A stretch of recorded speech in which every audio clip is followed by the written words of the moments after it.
Hello दोस्तों, नमस्कार। Santoshi IAS में आप सभी का एक बार फिर स्वागत है। मैं आदि वर्मा। आज आपका जो चैप्टर होने वाला है खिलजी डायनेस्टी होने वाला है। आप मेरे साथ बने रहिएगा, आपको कहानी की तरह बता देंगे पूरी तरह से, कभी भी भूलेगा नहीं कि खिलजी डायनेस्टी क्या था, कैसे था।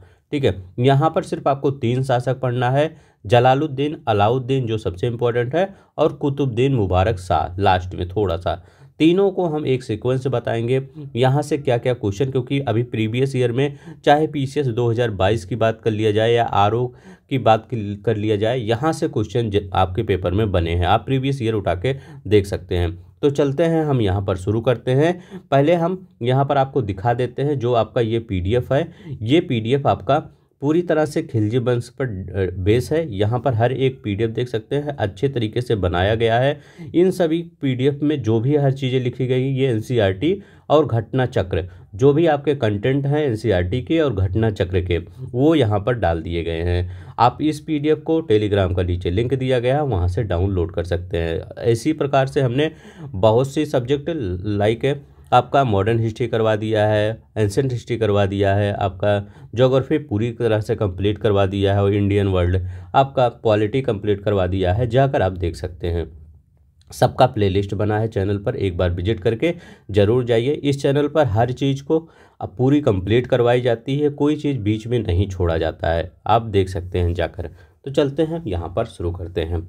अब हम बात कर देंगे जलालुद्दीन शाह खिलजी, जो कि खिलजी वंश का संस्थापक था।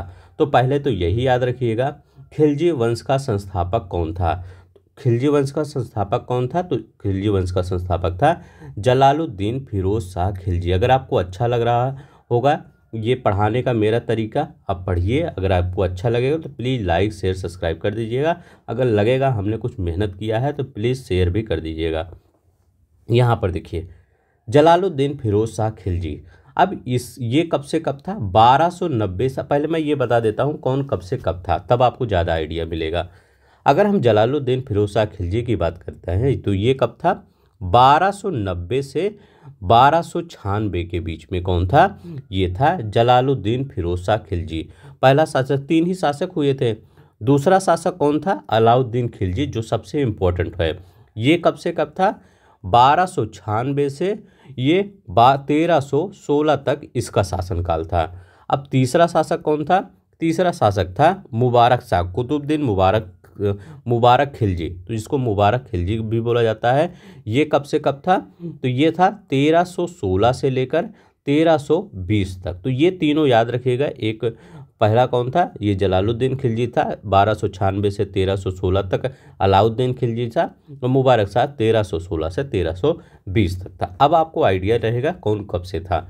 अब हम पहले पढ़ेंगे क्या? फिर जलालुद्दीन फिरोज शाह खिलजी। अब ये आया कहाँ था? अच्छा, इसके बाद कौन था? पहले इसके 1290 तक कौन था? कैकूबाद। याद रखेंगे, बलवन की मृत्यु के बाद कैकूबाद बना था। तो कैकूबाद का ये क्या था? जलालुद्दीन फिरोज शाह। क्योंकि आप देखे होंगे जितने भी पिछले वंश डायनेस्टी ये दिल्ली सल्तनत में चलते थे, कोई किसी का सैनिक रहा था, फिर वो क्या बन जाता था? हत्या करके वो राजा बन जाता था। तो ये भी जलालुद्दीन फिरोज खिलजी क्या था? ये जो कैकूबाद था इसका शाही अंगरक्षक था। ठीक है, तो याद रखेंगे, मतलब एक सैनिक स्तर, छोटा सा सैनिक स्तर था। फिर क्या था? ये इसका शाही अंगरक्षक बना था। तो ये याद रखेंगे। बाद में सामाना का गवर्नर भी बना दिया गया था। किसके द्वारा? कैकूबाद के द्वारा जलालुद्दीन। तो मतलब जलालुद्दीन की जो पोजीशन थी मजबूत हो गई। ठीक है, तो ये याद रखेंगे। और कैकूबाद ने इसको बुलाकर शाइस्ता खां, अगर आप पूछे कि शाइस्ता खां की उपाधि किसको दिया गया, तो कैकूबाद ने किसको? शाइस्ता, मैं लिख देता हूँ, शाइस्ता खां। तो शाइस्ता खां की उपाधि किसको दिया गया था? तो शाइस्ता खां की उपाधि किसको दिया गया था? जलालुद्दीन फिरोज शाह खिलजी को दिया गया था। किसने दिया था? तो कैकूबाद ने दिया था। कैकूबाद ने दिया था। किसको दिया था? किसको दिया था?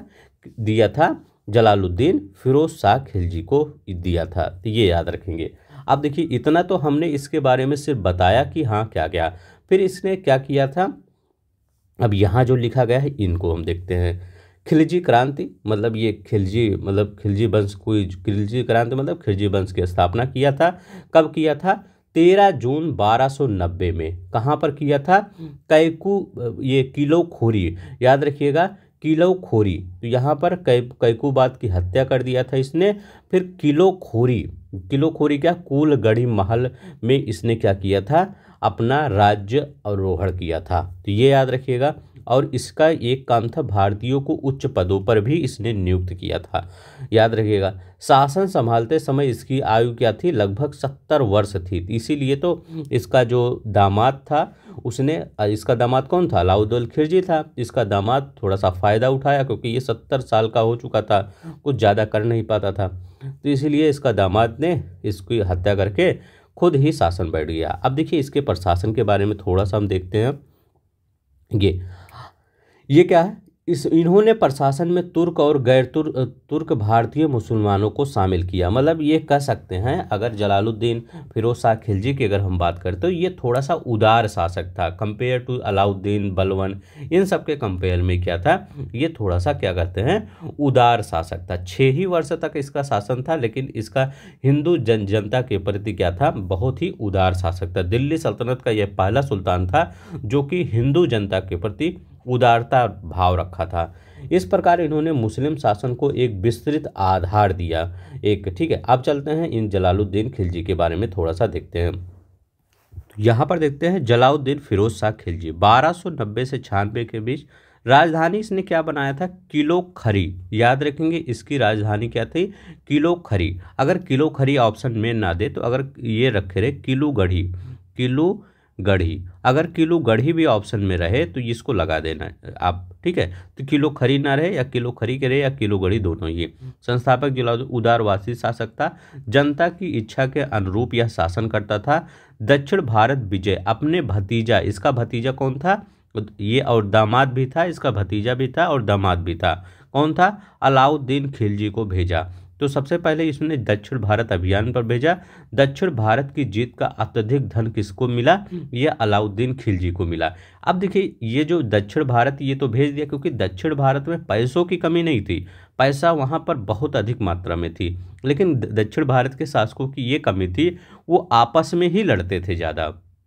मुझे लगता है कि उत्तर भारत से ज़्यादा दक्षिण भारत के लोग आपस में लड़ते थे, तो क्योंकि वहाँ पर किसी की प्रकार की कमी, उत्तर भारत में कमी थी लेकिन दक्षिण भारत में किसी प्रकार की कमी नहीं थी। लेकिन वो राजा क्या थे? वो राजा आपस में ही एक दूसरे से लड़ते क्या करते थे? अपना ज़मीन गंवा देते थे। तो क्या हुआ था? अलाउद्दीन खिलजी गया यहाँ पर दक्षिण भारत में देवगिरी पर, वहाँ पर क्या किया था? आक्रमण किया। अब आक्रमण कब किया? देखिए जो देवगिरी पर आक्रमण हुआ था 2 बार हुआ था। एक अलाउद्दीन खिलजी 1200, दोनों याद रखेंगे, 1296 में अलाउद्दीन खिलजी ने, ये किसके शासनकाल में गया था? ये जलालुद्दीन फिरोज शाह खिलजी के शासनकाल में भेजा गया था। अब एक बार खुद ही वो अलाउद्दीन ने अपने, मतलब उसका जो सेनापति मलिक काफूर था उसको 1307 ईस्वी में भेजा था। तो इस समय यही पूछा जाता है आपके पेपर में बार बार कि जब अलाउद्दीन खिलजी देवगिरी पर आक्रमण किया था तो उस समय देवगिरी का शासक कौन था? तो उस समय देवगिरी का शासक कौन था? रामचंद्र देव। याद रखेंगे, रामचंद्र देव ये इसका शासक था, ये याद रख लेंगे। कौन था? रामचंद्र देव। अब देखिए, अब यहीं से अलाउद्दीन खिलजी को क्या हुआ? थोड़ा सा प्लस पॉइंट मिल गया। प्लस पॉइंट आप अगर पूछेंगे ये प्लस पॉइंट है क्या? देखिए किसी शासक को, अगर कोई भी साधारण व्यक्ति है उसको अगर शासन करना है तो पहले उसके पास क्या होना चाहिए? पैसा होना चाहिए, धन होना चाहिए। अलाउद्दीन जब यहाँ पर गया तो इतना धन लूटा कि वो जलालुद्दीन फिरोज शाह खिलजी को बताया ही नहीं कि हमने इतना धन लूट लिया है। इसी का फ़ायदा उठाकर इसकी स्थिति इतनी मजबूत हो गई, फिर जाकर जलालुद्दीन फिरोज शाह खिलजी की इसने हत्या कर दिया। किसने हत्या कर दिया? अलाउद्दीन फिरोज शाह खिलजी ने किसकी हत्या कर दिया? जलालुद्दीन फिरोज शाह खिलजी की। क्योंकि अब इसके पास किसी प्रकार की कमी नहीं थी। क्यों? क्योंकि इसने दक्षिण भारत से, देवगिरी से इतने मात्रा में धन लूट लिया था। अब देखिए यहीं पर एक पैक्ट भी साइन हो गया था। जैसे आज के समय में पैक्ट साइन हुआ था, वैसे इस समय भी पैक्ट साइन हुआ था। अब इस समय पैक्ट क्या साइन हुआ था? इस समय पैक्ट किससे साइन हुआ था? रामचंद्र, हर एक चीज़ याद रख लेंगे। रामचंद्र, तो रामचंद्र देव इनके साथ और किसके साथ, ये अलाउद्दीन खिलजी के साथ साइन हुआ था। तो अलाउद्दीन खिलजी के साथ साइन हुआ था। अब ये जो पैक्ट साइन हुआ था रामचंद्र देव और अलाउद्दीन खिलजी के साथ, इस पैक्ट में क्या हुआ, इस पैक्ट में ये हुआ था कि एलिचपुर प्रांत है, याद रखेंगे, एलिचपुर प्रांत, ये एलिचपुर प्रांत जो है यहाँ से प्राप्त होने वाला जो आय है उसको अलाउद्दीन खिलजी को देने का वादा किया गया। मतलब क्या है, खिलजी वंश को, उस समय खिलजी वंश जलालुद्दीन खिलजी था, तो यह क्या किया गया, वादा किया गया किसके द्वारा, रामचंद्र देव के द्वारा एलिचपुर प्रांत से, कि जितना भी यहाँ से आय आएगा वो क्या कर सकते हैं, आपको देना पड़ेगा। किसको देना पड़ेगा, रामचंद्र देव को देना पड़ेगा। किसको, जलालुद्दीन खिलजी या फिरोज ये अलाउद्दीन खिलजी को। तो यही पैक्ट साइन हुआ था। बट क्या हुआ था, ये पैक्ट कुछ समय तक चला, लेकिन ये जब आपका ये 1300 लगभग 5 के आसपास और 1306 के आसपास ये जो यहाँ से वो मिलता था, आय मिलता था, वो नहीं भेजा गया था, इसीलिए दूसरा आक्रमण कर दिया गया था। ठीक है, साथ में मलिक काफूर। अब देखते हैं यहाँ पर मलिक काफूर उस समय कौन था, अभियान का नेतृत्व तो किसने किया था, मलिक काफूर ने। कब किया था, 1307 ईस्वी में। तो अभी हमने बताया कि देवगिरी पर 2 आक्रमण हुए थे, एक 1296 में जो जहाँ पर एलिचपुर प्रांत के साथ पैक्ट साइन हुआ, और दूसरा आक्रमण क्यों हुआ था 1307 ईस्वी में। क्यों हुआ था, इसी एलिचपुर के कारण ही हुआ था। क्यों, क्योंकि उसने कर देना बंद कर दिया था ये। ठीक है, इसीलिए मलिक काफूर को भेजा गया कि जाइए आप वहाँ पर ये मलिक काफूर को जाइए आक्रमण करिए। अब यहाँ पर क्या हुआ, इसके समय में पहली बार दक्षिण में मुस्लिम आक्रमण देवगिरी पर हुआ था, ये याद रख लेंगे। अब यहाँ पर क्या है, इसके आक्रमण के समय दक्षिण में 2 जागीर थे। अब देखिए ये था, अब मैं यही कह रहा हूँ कि ये सब क्या करते थे, आपस में ही लड़ते थे। जैसे रामचंद्र ये देवगिरी का शासक था और होयसल राजधानी द्वार समुद्रम था। ये दोनों क्या थे, धुर विरोधी थे। देवगिरी का शासक रामचंद्र देव आक्रमण किया था किसने, अलाउद्दीन खिलजी ने। सतपुरा पहाड़ी लासुरा दर्रा होते हुए गया था, तो ये याद रखेंगे। अब यहाँ पर देखते हैं, अभी ये यहाँ पर क्या चल रहा है, अभी तो यहाँ पर आपका वही चल रहा है जलालुद्दीन वाला ही पीरियड। अब यहाँ देखिए, ईरानी फकीर सीदी मौला का विद्रोह, ये कौन था, तो ये कौन था, ये ईरान का एक फकीर था। ये क्या था, इसके समय इसने क्या किया था, विद्रोह कर दिया था। किसके समय में विद्रोह कर दिया था, जलालुद्दीन के समय में इन्होंने विद्रोह कर दिया था। जलालुद्दीन ने क्या किया था, हाथी के पैरों तले इसको कुचलवा दिया था। तो ये याद रखेंगे, अगर पूछे कि इसको जलालुद्दीन ने हाथी के पैरों के तले कुचलवा दिए, सोचिए हाथी का अगर पैर जिस पर पड़ जाएगा उसका क्या हालत होगा। तो हाथी के पैरों की तरह किसको मतलब कुचलवा दिया था, फकीर सीदी मौला को हाथी के पैरों तले कुचलवा दिया था। अब जलालुद्दीन फिरोज खिलजी के समय कुछ विद्रोह हुआ था, तो ये कौन सा विद्रोह हुआ था, मलिक छज्जू का विद्रोह हुआ था, मणिकपुर का ये सूबेदार था। ताजुद्दीन कुच्ची का विद्रोह हुआ था, चोरों का विद्रोह हुआ था, और सीदी मौला का विद्रोह, इसका भी विद्रोह हुआ था, जिसको हाथी के तले कुचलवा दिया था। तो इतना इंपॉर्टेंट नहीं है, सिर्फ थोड़ा सा देख लीजिए। अब यहाँ पर ये इंपॉर्टेंट है, देखिए क्या किया था, जब 1296 में देवगिरी पर आक्रमण हुआ था, देवगिरी को जीत लिया था, सोने से भरपूर मतलब सोना चांदी बहुत सारा धन लूटा गया था अलाउद्दीन खिलजी के द्वारा, जबकि अलाउद्दीन खिलजी उस समय सेनापति के रूप में गया था। तो क्या हुआ था, यहाँ पर ये कड़ा और मानिकपुर का वो उसने क्या किया था, अपने आप को वो घोषित कर दिया कि हम यहाँ के राजा हैं, मतलब वहाँ पर स्वतंत्रता घोषित कर दिया। किसने घोषित कर दिया, अलाउद्दीन खिलजी ने घोषित कर दिया। फिर जब यहाँ पर अपना पूरा पैठ क्या किया, कड़ा मानिकपुर में अपना पूरा पैठ बना लिया। तो ये याद रखिएगा, अलाउद्दीन जो यहाँ पर ये कड़ा और मानिकपुर में अपने आप को सुल्तान घोषित कर दिया। और सुल्तान इसका राज्य अभिषेक कहाँ पर हुआ था, दिल्ली में बलवन के लाल महल में किया गया था। किसका अभिषेक, मतलब जब यहाँ पर जलालुद्दीन की हत्या करते तो इसका अभिषेक कहाँ, दिल्ली के लाल महल किसने बनवाया था, दिल्ली का लाल महल किसने बनवाया था, बलवन ने बनवाया था। तो वहीं पर उसका राज्याभिषेक हुआ था, तो ये याद रखेंगे। अब यहाँ देखते हैं, ये इसने कहा था मैं एक मुसलमान हूँ और मुसलमानों का रक्त बहाने में मेरी कोई आदत नहीं है। तो यहाँ पर अब देखते हैं जब ये सुल्तान बना इसके बाद के हर चीज़ को देखते हैं, क्योंकि अब यहाँ से आपका इम्पॉर्टेंट हो जाता है। अभी तक तो हम जलालुद्दीन और थोड़ा सा अलाउद्दीन खिलजी के बारे में पढ़ रहे थे, ठीक है। अब यहाँ से इम्पॉर्टेंट हो जाता है जो कहाँ से आपके क्वेश्चन में बार बार पूछा जाता है। बचपन का नाम इसका क्या था? तो इसके बचपन का नाम क्या था? अली गुरसप नाम था। याद रखेंगे किसके बचपन का नाम? अलाउद्दीन खिलजी के। राज्य अभिषेक कहाँ हुआ था? तो राज्य अभिषेक बलवन के लाल महल में हुआ था इसका राज्य अभिषेक। अभी हमने बताया था कि इसका राज्य अभिषेक कहाँ हुआ था? बलवन के राजमहल में हुआ था। अब देखिए सिकंदर ये सानी, याद रखिएगा सिकंदर ये सब विश्व विजय अभियान। तो सिकंदर की भांति इसने क्या किया था? विश्व विजय अभियान की भी वो किया था कि हम भी विश्व विजय अभियान करेंगे, इसीलिए इसको द्वितीय सिकंदर ये सानी। तो सिकंदर की भांति इसने क्या किया था? विश्व विजय अभियान किया था। और द्वितीय सिकंदर मतलब सिकंदर ये सानी की उपाधि किसने धारण किया था? तो अलाउद्दीन खिलजी ने धारण किया। तो आपको ये भी याद पढ़ना पड़ेगा कि सिकंदर ये सानी या द्वितीय सिकंदर किसको कहा जाता है? तो द्वितीय सिकंदर किसको कहा जाता है? इसी को कहा जाता है। नया धर्म ये चलाना चाहता था। तो याद रखेंगे ये क्या चलाना चाहता था? नया धर्म चलाना चाहता था। लेकिन उलेमा अनाउल मुल्क, ये क्वेश्चन आपके पेपर में आया हुआ है। तो उलेमा अनाउल मुल्क ने क्या कर दिया था? इसको कहा कि ये निर्णय आप बदल दीजिए, नहीं तो क्या करता था? ये नया धर्म चलाना चाहता था।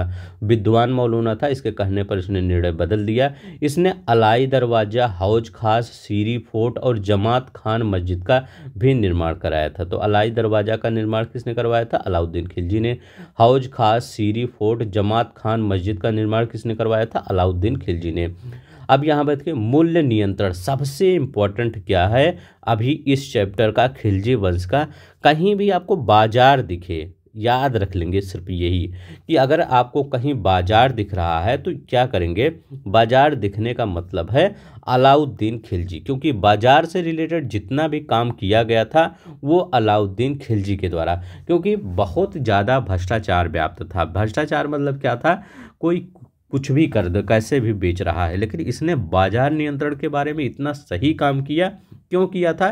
क्योंकि इसके समय में मंगोल आक्रमण होता था पैसा पाने के लिए, क्योंकि अगर बाजार आपका भ्रष्ट रहेगा तो पैसा आपको सुल्तान के पास नहीं आएगा। तो बाजार नियंत्रण को इतना सुदृढ़ बना दिया कि पैसा जो कर के रूप में आता था वो ज़्यादा आने लगा, कि मतलब ये नहीं कि अधिकारियों के पास जाने लगा। तो बाजार नियंत्रण को बहुत सही ढंग से इसने संचालित किया। मूल्य नियंत्रण, बाजार नियंत्रण प्रणाली को संचालित किया। गरीबों के लिए सार्वजनिक वितरण प्रणाली, जिसे पीडीएस यूपीपी से 2010 में क्वेश्चन आया है कि गरीबों के लिए इसने क्या किया? सार्वजनिक वितरण प्रणाली की व्यवस्था किया। घोड़ों के पहचान के लिए घोड़े दागने की परंपरा को इसने शुरू किया। जैसे क्या होता है आज के समय में देखते हैं कि हर चीज़ क्या दिया जाता है कि घोड़ों दागने की हर पहचान किया जाता है कि हर मतलब कौन सा बटालियन कहाँ है, कैसा है। तो वैसे वहाँ पर वैसे बटालियन तो होती ना, तो वैसे पहचान कर लिया जाता था कि ये आपको घोड़े दागने हैं, तो उसीलिए पहचान होती थी इसकी कि हाँ ये घोड़ा इस का है। तो सैनिक वस्त्र या हुलिया प्रथा, तो सैनिक वस्त्र आज भी देखते हैं कि कोई निशान उशान रहता है तो इसीलिए पहचान लिया जाता है। तो वैसे भी सैनिक वस्त्र भी आज क्या होता है, सीआरपीएफ बीएसएफ हर एक का एक वस्त्र होता है, अलग कपड़े दिया जाता है। तो उस समय भी अलाउद्दीन खिलजी को ने क्या किया था? सैनिक वस्त्र हुलिया प्रथा की शुरुआत किया था। नहीं तो पहले क्या होता था, जो भी आता था कुछ भी पहन के वो भी लड़ने लगता था, तो वो सैनिक नहीं कहलाते थे। लेकिन अलाउद्दीन खिलजी ने उसको सुसंगठित किया, आज की तरह जैसे आज है हर चीज़ें सैनिक में सुसंगठित है। अब देखिए अलाउद्दीन खिलजी के समय विद्रोह कौन सा हुआ था? नए मुसलमानों का विद्रोह हुआ था। भतीजे अकात खां का विद्रोह हुआ था, उतना ज़्यादा इंपॉर्टेंट नहीं है। भांजे उमर खां का विद्रोह हुआ था, मतलब राजा बना है, मतलब सुल्तान बना है तो विद्रोह होता ही रहेगा। अवध का इक़्तिदार मुंह का विद्रोह हुआ था। हौजी मौला का विद्रोह हुआ था। तो ये उतना इंपॉर्टेंट नहीं है, ना ही पूछा गया है आपके, इसलिए याद रख लीजिए ये सब विद्रोह हुआ था। ठीक है, हो सकता है मैंने लिख दिया है, पूछ। अब देखिए विद्रोह का कारण क्या था, तो विद्रोह का कारण समाचार का अभाव रहा होगा, मदिरा और मादक पदार्थ रहे होंगे, सामाजिक सेवा मिलाप उत्सव होगा, अकूत संपत्ति। क्या कोई हमेशा देखते हैं कोई सूबेदार हुआ, कोई इक़्तिदार हुआ, क्या हुआ बहुत ज़्यादा ये क्या किया था, जो ये धन दौलत बहुत ज़्यादा सब लोग जमा कर लिए थे, और इसी के पक्ष में कौन नहीं था, इसी का पक्ष में ये अलाउद्दीन खिलजी नहीं था। वो क्या कर रहा था, जो भी सब धन दौलत ये सब जमा किए थे उसको ले रहा था। ठीक है, तो बस यही इसीलिए ज़्यादा विद्रोह हुआ था, जो मतलब आंतरिक विद्रोह हुआ था, ये हुआ था। ठीक है, अब देखिए विद्रोह रोकने के कारण इसने उपाय भी बना लिए थे, क्योंकि देख सकते हैं कि जो अमीर तुर्क रहते थे वो सब क्या करते थे, वो सब एक गुट बनाते थे। उस गुट के कारण वो जिस सत्ता को चाहते थे हटा देते थे, जिसको नहीं चाहते थे उसको नहीं हटाते थे।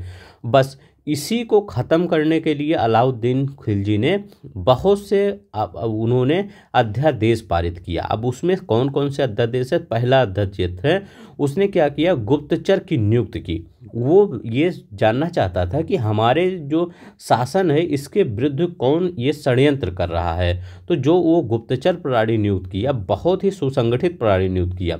उसमें क्या उसको नाम दिया वरीद और मुनहियान, याद रखिएगा, चाहे मुनहियान आए चाहे वरीद आए, ये दोनों लिख दीजिएगा। तो वरीद या मुनहियान गुप्तचर किसके शासनकाल में थे, अलाउद्दीन खिलजी के शासनकाल में।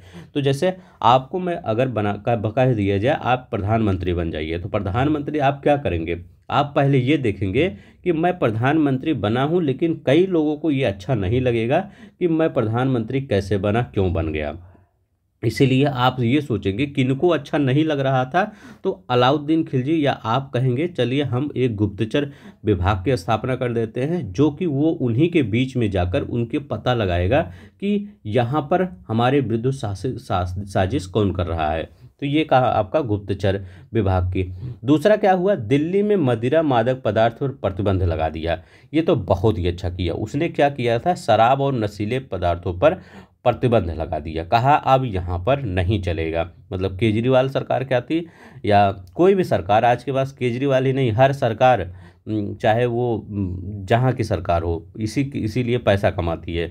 ठीक है, सबसे ज़्यादा ये अगर कोई सरकार बंद, सिर्फ बिहार की सरकार है जिसने पैसे को नहीं देखा और पूरी तरह से इसको कंट्रोल कर दिया। ठीक है, तो बिहार सरकार ने यहाँ अच्छा काम किया था। तो दिल्ली में मदिरा मादक पदार्थों पर प्रतिबंध लगा दिया, सरकारी अनुमति लेनी होगी विवाह। अब देखिए क्या होता था, एक जो बड़ा तुर्क मतलब अमीर तुर्क था वो दूसरे तुर्क से शादी कर लेता था, तो उन सब के और भी अमीर हो जाते थे। तो लेकिन अब क्या हुआ, अनुमति लेनी होगी विवाह। अगर कोई विवाह कर रहा है तो क्या हो, उसको अनुमति लेगी होगी। तो सुल्तान की अनुमति के बिना आपस में संबंध स्थापित नहीं कर सकते थे। और इसके बाद क्या हुआ, जो सरकारी ज़मीन या मुकद्दम चौधरी को दिया गया था वो वापस लेकर खालसा में बदल दिया। तो ये भी क्वेश्चन आया है आपके पेपर में कि जो भी ज़मीनें क्या दिया गया था, क्योंकि जो भी सरकारी ज़मीनें थी वो किसी को दान में दे दिया गया, या किसी को दान में तो कम दिया जाता था, इनाम में ज़्यादा दे दिया जाता था कि इसने बड़ा बढ़िया काम किया है, इसको इनाम में दिया जाए, तो पहले के शासकों के द्वारा। तो उसने सब ज़मीनों को, ऐसी सभी ज़मीनों को वापस ले लिया, कहा इस सभी ज़मीनों को आप दीजिए वापस सरकार को। ठीक है, मतलब शासन को। तो खालसा में वो परिवर्तित कर दिया गया। अब देखिए यहाँ पर अलाउद्दीन एक साम्राज्यवादी शासक था, युद्ध, आक्रमण और साम्राज्य विस्तार इसकी किसकी आवश्यकता थी, इस सब की। अब देखिए ये सब की जो हमने कहा कि इन सब की आवश्यकता के लिए क्या किया जाता है, इसलिए उन्होंने कर को, अलाउद्दीन खिलजी ने क्या किया था, कर भी बढ़ा दिया था, कुछ नए कर भी लगाया था, बाजार व्यवस्था को सुदृढ़ किया था। किस लिए, क्योंकि वो बड़ी सेना रखना चाहता था। बड़ी सेना रखने के लिए आय की ज़्यादा ज़रूरत पड़ती है, और उसकी जो सेना थी वो सुसंगठित थी, और उसकी जो सेना थी अस्थाई सेना थी। मतलब ये मिलता है कि अस्थाई सेना रखने का ये रिवाज इसने ही लाया था। मतलब इससे पहले क्या होता था, जो भी वो सुल्तान थे वो सैनिक को मतलब भर्ती कर लेते थे, इसके बाद जब युद्ध खत्म हो जाता था तो वो सब अपने घर चले जाते थे। लेकिन जो आज की प्रणाली है, आज का सिस्टम है, क्या जब कोई कभी युद्ध होता है भारत पाकिस्तान या चीन के बाद, तो अपने घर चले नहीं, वो हमेशा सैनिक, जो आज के जो समय जो भर्ती होता है वो हमेशा के लिए परमानेंट हो जाता है।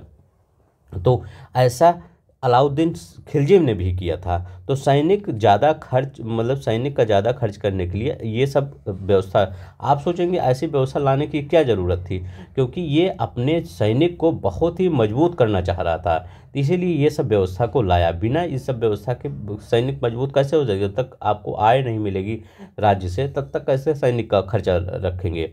तो याद रखिएगा उसने क्या किया, बाजार खोला। बाजार में बरनी के अनुसार 3 प्रकार के बाजार खोला, मंडी या गल्ला बाजार।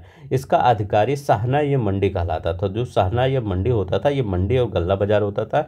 सराय या अदल, यहाँ पर क्या होता था, सराय अदल मेन चीज़ होता था, इसको न्यायिक बाजार कहते थे। तो न्यायिक बाजार ये मतलब होता था बाजार यहीं से नियंत्रित होता था कि दाम क्या रहेगा, दाम कितना कम रहेगा, कितना ज़्यादा रहेगा, तो ये सब अब यहाँ पर बताया गया था। न्यायिक बाजार का मतलब क्या होता था कि अगर यहाँ पर कोई भी दुकानदार थोड़ा सा सामान कम, मान लीजिए 1 किलो है, आज के समय में क्या होता है 1 किलो में 985 दे देते हैं, 985 ग्राम दे देते हैं। अब यहाँ पर अगर उस समय कोई 950 ग्राम दे दिया सामान और ये सुल्तान को पता चल गया, तो क्या होता था, वहाँ पर जो 50 ग्राम है जो सामान दिया रहता था उसके शरीर से उतना मांस काट के दे दिया जाता था। सोचिए कितना कड़ा शासन था, बाजार नियंत्रण के लिए कितना कड़ा शासन लाया गया था, जो कि सफल भी हुआ था। ये नहीं कि असफल हुआ था, काफ़ी हद तक सफल हुआ था। कपड़े का बाजार, विदेशी और अधीनस्थ प्रदेशों से बाजार, ये निर्यात आयात वाला काम होता था। अब देखिए घोड़ों हुआ, दासों व मवेशियों मंडी, ये क्या कहा जाता है, मतलब जहाँ पर घोड़ों दासों मवेशियों का बाजार हो जा रहा था तो मंडी ये माल कहा जाता था। अब यहाँ पर देखते हैं थोड़ा सा, यहाँ पर क्या कह रहा है कि जो अलाउद्दीन खिलजी के आर्थिक सुधार थे वो क्या क्या थे। अब जैसे अलाउद्दीन खिलजी के आर्थिक सुधार में जजिया, गैर मुसलमानों से ये लिया जाता था। जजिया जो कर है ये क्या किया जाता था, ये गैर मुसलमानों से लिया जाता था।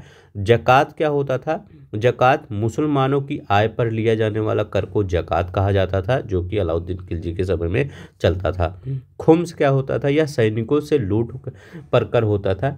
युद्ध में लूटा गया धन 80% या 4/5 भाग, मतलब 100 गुणे 4/5 अगर करेंगे तो ये क्या हो जाएगा 80%, तो वही होगा 80% या 4/5 भाग लिया जाता था। खराज क्या होता था, मुसलमानों की भूमि पर जो कर लिया जाता था वो क्या किया जाता था, पहले 1/3 था, लेकिन इसने क्या कर दिया था, अलाउद्दीन खिलजी ने 1/2 कर दिया था, मतलब 50% लिया जाता था खराज कर। अब देखिए दीवान मुस्त खराज, संबंध भू राजस्व से था। तो दीवान मुस्त खराज का संबंध किससे था, भू राजस्व से था, ये भी याद रखिएगा। मुफ्त खराज, तो खराज मतलब खराज, ठीक है। अब देखिए सल्तनत का पहला शासक था जिसने भूमि का पैमाइश किया, मतलब टैक्स पर लगाने के लिए, ठीक। तो भूमि का पैमाइश किसने किया था, ये सल्तनत का पहला शासक कौन था, अलाउद्दीन खिलजी था, जिसने भूमि पर की पैमाइश किया था, तो ये भी याद रख लेंगे। अब यहाँ पर आते हैं, अब देखिए अलाउद्दीन खिलजी के विभाग कौन कौन से हैं। तो अगर हम विभाग की बात करें, दीवाने आरिज ये सैन्य विभाग था। एक आपने सुना होगा अर्ज, ठीक है, दीवाने अर्ज। अर्ज क्या था, तो अर्ज ये था जो बलवन के समय में अर्ज था, वो सैन्य से रिलेटेड था। वो अर्ज क्या था, बलवन के रिलेटेड था। और ये दीवाने आरिज जो है ये अलाउद्दीन खिलजी के समय का विभाग था, ये याद रखिएगा, दीवाने आरिज। दीवाने इंसा क्या था, शाही आदेशों का पालन करवाना, या पत्राचार विभाग कहलाता था। क्या कहलाता था, दीवाने इंसा पत्राचार, तो मतलब इंसा याद रखेंगे, इंसा, तो इंसा मतलब ऐसे याद रखिएगा, इंसा मतलब जो आपका ईश्वर है, ठीक है, ऊपर ईश्वर है तो ईश्वर से पत्राचार करेंगे। इंसा से पत्राचार, शाही आदेशों का पालन करवाना या पत्राचार, यही कई बार पूछा जाता है कि पत्राचार विभाग क्या कहलाता था, तो दीवाने इंसा कहलाता था, ये याद रख लेंगे। अब यहाँ पर देखते हैं दीवाने या वजारत क्या कहलाता था, वजीर या पीएम का प्रधान पद होता था वजारत, तो वजीर या पीएम प्रधानमंत्री पद का होता था दीवाने वजारत।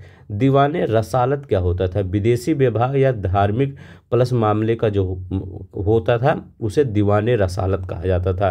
तो विदेशी विभाग से बहुत ज़्यादा पूछा जाता है, तो विदेशी विभाग क्या होता था, ये दीवाने रसालत। दीवाने रियासत क्या, देखिए रसालत यहाँ अलग है, रसालत को विदेशी विभाग कहा जाता है, दीवाने रियासत को क्या कहा जाता है, बाजार पर नियंत्रण। तो ये सब याद कर लीजिए। आरिज सैन्य, इंसा ईश्वर से पत्राचार करेंगे, दीवाने वजारत या विसारत, पीएम प्रधानमंत्री का पद होता था वजारत, याद रखिएगा वजारत। वजारत से वजीर याद रख लेंगे, वजीर कहते नहीं तो वजीर प्रधानमंत्री होता था, तो वजारत से वजीर, ये देखिए वजीर लिखा गया है। रसालत तो रसालत, तो रसालत मतलब क्या है, विदेशी विभाग जो होता था वही होता था रसालत। रियासत क्या होता था, बाजार पर नियंत्रण रियासत होता था, ये याद रख लेंगे। अब यहाँ पर देखते हैं अलाउद्दीन खिलजी के जो सैन्य अभियान थे, यहीं से सबसे ज़्यादा क्वेश्चन आपके पेपर में बना हुआ है, जो कि आईएएस और पीसीएस में और आपके आरओ में यहीं से क्वेश्चन ज़्यादा बनते हैं। यहाँ पर क्या था, अगर हम कहते हैं, देखिए अगर हम यहाँ पर ये उत्तर भारत के अभियान की अगर हम पहले बात करते हैं, ये उत्तर भारत के अभियान और दक्षिण भारत के अभियान, दो अभियानों में मतलब विभक्त करते हैं अलाउद्दीन खिलजी के अभियान। अगर हम उत्तर भारत के अभियान की बात करते हैं तो आपके एक बार क्वेश्चन पूछा गया था कि उत्तर भारत के अभियान में पहले कौन कौन से अभियान थे, तो कौन, अगर गुजरात की बात करते हैं तो पहला अभियान जो था वो गुजरात में था। उस समय गुजरात का शासन कौन था, रायकरण था। और अभियान किसने किया था, तो ये अभियान नुसरत खां ने किया था। ठीक है, इसका सेनापति कौन था, नुसरत खां, इसके साथ उलुग खां भी नाम आता है। तो याद रखिएगा गुजरात का जो वो उस समय कौन था, रायकरण, वो या बघेला याद रखेंगे, रायकर्ण था, या उसको कर्ण भी कहा जाता था। तो कर्ण याद रखिए या कर्ण याद रखिए। अब देखिए के नेतृत्व में उत्तर भारत पर अभियान किया गया था, तो 1298 में ये अभियान किया गया था। तो गुजरात का अभियान कब किया गया था, 1298 में, डेट याद रखिएगा से मलिक का। अब यही जो अभियान था, इसी में क्या किया गया था, नुसरत खान ने किसको खरीदा था, मलिक कफूर को खरीदा था। तो मलिक कफूर को खरीदा कितने में, 1000 में, इसीलिए 1000 दिनारी भी किसको कहा जाता है, मलिक कफूर को। तो अगर आपसे पूछे कि मलिक कफूर को किस अभियान के दौरान खरीदा गया था, तो मलिक कफूर को किस अभियान के दौरान खरीदा गया था, इसी अभियान के दौरान मलिक कफूर को खरीदा गया था। दूसरा क्या था, अब देखिए इसमें यहाँ पर गुजरात में क्यों अभियान किया गया था, क्योंकि व्यापार के लिए समुद्री मार्ग खोजना या खोलना। क्योंकि यहाँ पर अगर हम भारत की बात करें तो जब तक आप गुजरात नहीं जाएंगे तब तक समुद्री मार्ग का रास्ता नहीं मिलेगा, इसीलिए इसने यहाँ पर अभियान किया था। अब देखते हैं यहाँ पर राजस्थान की बात करते हैं। राजस्थान में 1301 में रणथंभौर में उस समय कौन शासक था, हमीर देव शासक था, इसका याद रखेंगे। इस अभियान में नुसरत खां मारा गया था। तो ये याद रखिएगा, ये पूछ सकता है कि जो नुसरत खां जो नेतृत्व कर रहा था वो कब मारा गया था। तो नुसरत खां कब मारा गया था, इसी अभियान में, रणथंभौर के अभियान में नुसरत खां मारा गया था। फिर अलाउद्दीन खिलजी ने खुद इसका नेतृत्व किया और इसको राजपूतों को यहाँ पर पराजित कर दिया, और राजपूत की जो स्त्रियाँ थी उन्होंने जौहर कर लिया। तो यहाँ पर याद रखेंगे रणथंभौर का अभियान 1301 ईस्वी में नुसरत खां मारा गया, और शासक कौन था, हमीर देव था। तो यहाँ पर दो याद रखिएगा। अगर हम गुजरात की बात करें 1298 में कर्णदेव शासक था, 1301 में रणथंभौर में हमीर देव शासक था। अब यहाँ पर आते हैं 1303 ईस्वी में। 1303 ईस्वी में कहाँ पर स्वयं नेतृत्व किया था अलाउद्दीन खिलजी ने, चित्तौड़ अभियान। रतन सिंह याद रखिएगा, इनकी पत्नी कौन थी, पद्मावती, जौहर कर ली थी। तो यही आपका जो मूवी बनी है यहीं से था। तो अलाउद्दीन खिलजी ने चित्तौड़ पर 1303 ईस्वी में क्या किया था, अभियान किया था। तो अभी हमने क्या क्या बताया, 3 अभियान बताया था। तो 1303 यहाँ याद रख लेंगे। इसके बाद यहाँ पर 1298 गुजरात याद रखेंगे, रणथंभौर याद रखेंगे, 1301 में याद रखेंगे। तो तीनों अभियान याद रख लेंगे बस। अब देखिए यहाँ पर चित्तौड़ पर अधिकार कर उसका नाम खिजराबाद कर दिया। किसने कर दिया, ये अलाउद्दीन खिलजी ने चित्तौड़ को जीत लिया और उसका नाम खिजराबाद कर दिया, और 1311 में चित्तौड़ मालदेव को सौंप दिया गया। ठीक है, अब यहाँ पर आते हैं, ये तो कौन था, ये आपके उत्तर भारत के अभियान थे। उत्तर भारत में और 2-3 अभियान है, लेकिन उतना नहीं ज़्यादा इंपॉर्टेंट, लेकिन यही तीनों अभियान याद रख लीजिए। एक 1298 में, दूसरा कौन था तो कब था 1301 ईस्वी में, और तीसरा कौन था 1303 ईस्वी में। एक वाला तो रणथंभौर हो जाएगा, 1298 वाला गुजरात हो जाएगा, और 1303 वाला चित्तौड़ हो जाएगा। तो ये आप इसमें क्या क्या याद करेंगे, इसमें ये याद करेंगे कि चित्तौड़ अभियान के समय कौन राजा था, ये मतलब रणथंभौर अभियान के समय कौन था, हमीरदेव था, और ये जो आपका गुजरात के समय कर्णदेव था। तो यही याद रख लीजिएगा, बस इससे ज़्यादा इसमें नहीं पूछा जाएगा। यूपीपी से 2022 का क्वेश्चन उठाइएगा, ये क्वेश्चन अगर आप इतना समझ लिए तो आप कर देंगे। हर चीज़ें हम डिटेल में पढ़ाते हैं, ये नहीं कि आपको ऐसे पढ़ा दिया जाए। थोड़ा सा हमारा जो कंटेंट होता है वो स्टैंडर्ड लेवल का होता है, ठीक है। लगेगा आपको कि हाँ इस टाइप के अगर पढ़ते हैं तो इस टाइप के क्वेश्चन आपके पेपर में बन जाएगा। आप जाइएगा, करिएगा, कोई भी क्वेश्चन उठा लीजिएगा आईएएस पीसीएस के, खिलजी वंश के, आपका हो जाएगा। अब देखिए मलिक काफूर का जो दक्षिण भारत का अभियान था वो बहुत इंपॉर्टेंट है। देखिए मलिक काफूर, अभी हमने आपको आगे क्या बताया था कि हाँ मलिक काफूर का और अलाउद्दीन दोनों का, यहाँ ज़्यादा मलिक काफूर का, क्योंकि अलाउद्दीन खिलजी का एक ही अभियान हुआ था वो देवगिरी पर, और उसी समय क्या हुआ था इसका जो हमने बता दिया है आगे कि उसी समय ज़्यादा धन लूटा गया था, और वो क्या किया था डायरेक्ट शासक बन गया था, इतना धन लूटा था। तो यहाँ पर याद रखेंगे, एक बार ये आपके पेपर में क्वेश्चन आया था आईएएस पीसीएस 2007 में आया था या कहीं आया था आईएएस में। यहाँ पूछा गया था कि अलाउद्दीन खिलजी का जो दक्षिण भारत का अभियान था वो किस मकसद से था। तो अलाउद्दीन खिलजी का जो दक्षिण भारत का अभियान था केवल धन प्राप्ति करना था, ना कि उस पर कब्जा करना। तो ये याद रख लेंगे, अलाउद्दीन खिलजी का जो दक्षिण भारत का अभियान था केवल धन प्राप्ति का था, ना कि कब्जा करना। अब यहाँ पर देखते हैं, जो देखिए अलाउद्दीन खिलजी के समय एक ही अभियान हुआ था, वो भी 1296 में, और जो 1296 में हुआ था उस समय ये सुल्तान भी नहीं था, उस समय जलालुद्दीन ही सुल्तान था। तो 1296 में ये क्या किया था, एक सेनापति बनकर गया था, और यहाँ पर क्या किया था अलाउद्दीन खिलजी में देवगिरी पर आक्रमण कर दिया था। देवगिरी पर उस समय शासक कौन था, रामचंद्र देव उस समय शासन था। तो ये याद रखेंगे, रामचंद्र देव उस समय शासन था और उस पर आक्रमण कर दिया था काफ़ी। अभी इसके बाद जो 1307 ईस्वी में मलिक काफूर ने आक्रमण किया। अब हम आपको बता भी दिए थे कि ये आक्रमण क्यों हुआ था, कि एलिचपुर प्रांत से आए वाला जो स्रोत था वो बंद कर दिया गया था देवगिरी के शासकों के द्वारा, इसीलिए क्या किया गया, दोबारा मलिक काफूर ने आक्रमण किया था 1307 ईस्वी में। तो ये हो गया, रामचंद्र देव शासक था। कभी कभी अगर पेपर में आ जाएगा रामचंद्र देव, नहीं तो इसका एक पुत्र होता है शंकर देव, इसके बाद इसका पुत्र शंकर देव भी बनता है। अब देखिए ये तो हो गया दूसरा, मतलब देवगिरी पर दो आक्रमण कब देखेंगे, देवगिरी पर एक 1296 में, एक 1307 में। तो दो आक्रमण हो गया 1296 में और 1307 में, ये दो आक्रमण देवगिरी पर था। तो ये याद रख लेंगे। अब यहाँ पर ये रखेंगे वारंगल में, वारंगल ये काकतीय वंश यहाँ पर शासक करता था। कौन करता था, काकतीय वंश। यहाँ का शासक कौन था, प्रताप रुद्रदेव। जितना बता रहा हूँ इतना क्वेश्चन आपके पेपर में आया हुआ है। तो यहाँ प्रताप रुद्रदेव यहाँ का शासन करता था। यहाँ पर आक्रमण कौन किया था, ये आपका इसने किया था ये मलिक काफूर ने। तो मलिक काफूर ने कब आक्रमण किया था, 1309 ईस्वी में वारंगल पर आक्रमण किया था। तो याद रखेंगे। अब देखिए ये वारंगल पर जो आक्रमण किया था, यहाँ से एक बहुत क्वेश्चन, अच्छा क्वेश्चन बनता है कि जब यहाँ पर मलिक काफूर ने आक्रमण किया था तो यहाँ पर सोने की मूर्ति और कोहिनूर जो हीरा है यहाँ से लूट कर लौटा था, और कोहिनूर हीरा किसको दिया था, वो अलाउद्दीन खिलजी को दिया था। तो कोहिनूर हीरा यहीं पर लूटा गया था 1309 में पहली बार, ठीक है। तो ये याद रखिएगा, भारी मात्रा में लूटपाट हुई थी वारंगल से। काकतीय वंश का शासक था यहाँ पर। अब देखिए तीसरा क्या होगा, द्वार समुद्रम राज्य था, द्वार समुद्रम, और इसका शासक जिसको होयसाल वंश भी कहा जाता है, ये इसका शासक था वीर बल्लाल, याद रखें वीर बल्लाल तृतीय।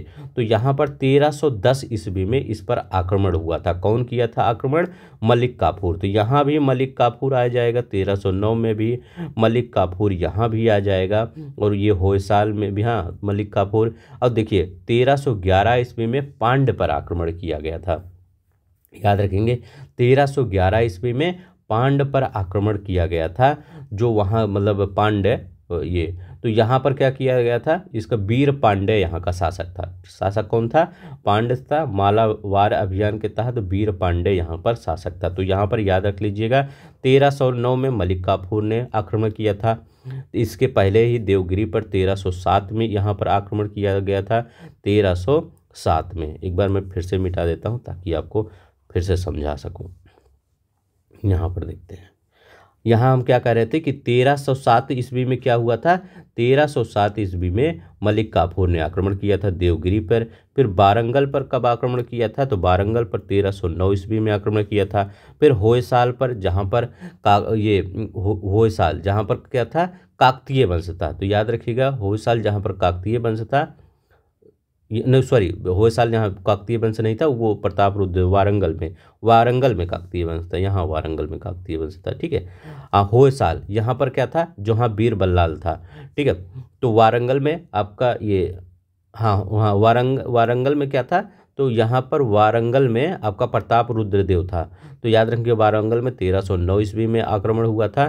फिर द्वार समुद्रम, जिसको होयसाल बोला जाता है, इसको होयसाल बोला जाता है, होयसाल, ठीक है। तो होयसाल और उसके बीच, देवगिरी के बीच बहुत बड़ा मतलब टेंशन था, मतलब शत्रुता था ये। तो 1310 ईस्वी में और 1311 ईस्वी में यहाँ पर आक्रमण पांड्य भूमि पर, ठीक है, तो जिसकी राजधानी मदुरई थी। तो याद रखिएगा राजधानी मदुरई थी, वीर पांड्य यहाँ शासक था यहाँ पर। तो याद रखेंगे देवगिरी, वारंगल, होयसाल और यहाँ पर क्या हो जाएगा, मदुरई, यम से मदुरई याद रखिएगा, पांड्य मदुरई।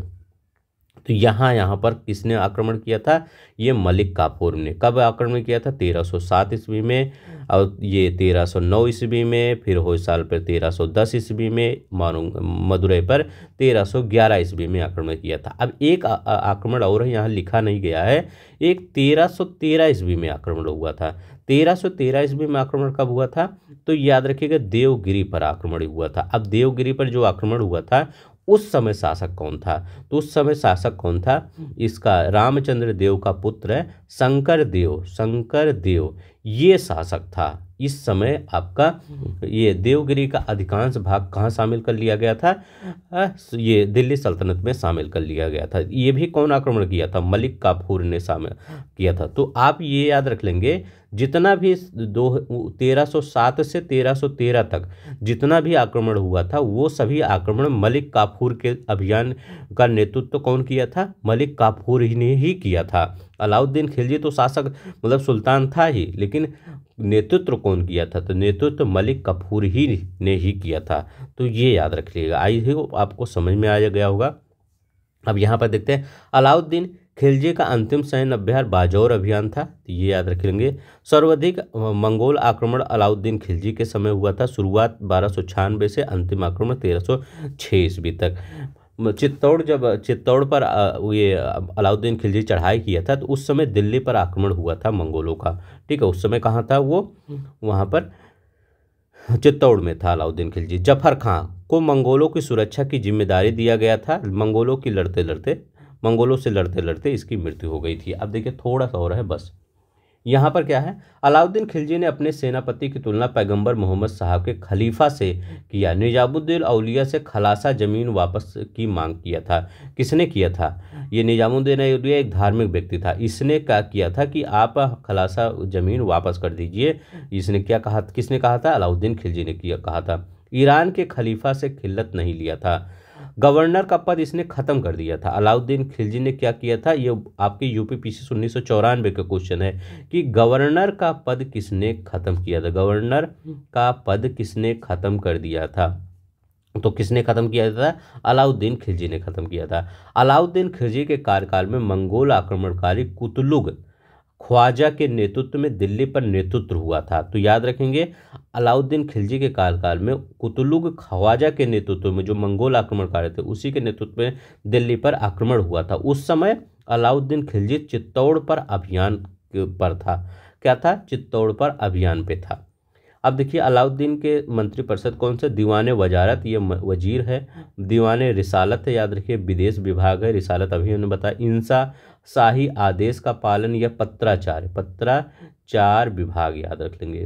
ठीक है। तो पत्राचार विभाग या शाही आदेश का दीवाने आरिज क्या था, तो सैन्य मंत्री। आरिज याद रखिएगा या अर्ज याद रख लिएगा, दिल्ली सल्तनत में ये सब सैन्य से रिलेटेड होता था। तो आ याद रख लीजिएगा, आ पहले आता है और सैनिक पहले आते हैं। अब देखिए यहाँ पर आपका क्या हुआ, ये जितना भी क्वेश्चन था अलाउद्दीन खिलजी के बारे में सब कुछ आपका खत्म हुआ। अब हम आते हैं लास्ट शासक जो 1316 से 1320 की ईस्वी के बीच में चला था। स्वयं को खलीफा घोषित किया था, किसने खलीफा घोषित किया था, मुबारक शाह खिलजी ने कर दिया। ये मतलब ये थोड़ा सा उस टाइप का शासन था, पागल टाइप का शासन था। इसने स्वयं को कहा कि हम ही खलीफा हैं, दिल्ली का यही एकमात्र शासक, क्योंकि खलीफा हमेशा जो भी सुल्तान होता था वो खलीफा मतलब अपना तो स्वतंत्र भारत में शासन करता था, लेकिन वो मानता था कि हमारे खलीफा ही हमारे ऊपर हैं सबसे। तो लेकिन ये स्वयं को ही खलीफा घोषित कर दिया। तो ये क्वेश्चन बन सकता है कि अब बन सकता है क्या, बना है कि स्वयं का खलीफा। आर ओ में आपका ये क्वेश्चन आया हुआ है, आर ओ में ये क्वेश्चन आया हुआ है, देख लीजिएगा कि स्वयं को खलीफा किसने घोषित किया था, मुबारक शाह खिलजी ने। तो प्लीज़ अगर आपको अच्छा लगेगा तो लाइक शेयर सब्सक्राइब कर दीजिएगा, इतना उम्मीद रहती है आपसे। अलवारिस बिल्लाह की उपाधि इसने धारण किया था, इसने गुजरात में हिंदू जिसने हाल ही में इस्लाम धर्म ग्रहण किया था। खुसरो शाह, ये क्या था, हिंदू धर्म से इस्लाम धर्म ग्रहण किया था, इसको अपना मंत्री बनाया था। और खुसरो शाह ने 1320 ईस्वी में मुबारक शाह की हत्या कर दिया था।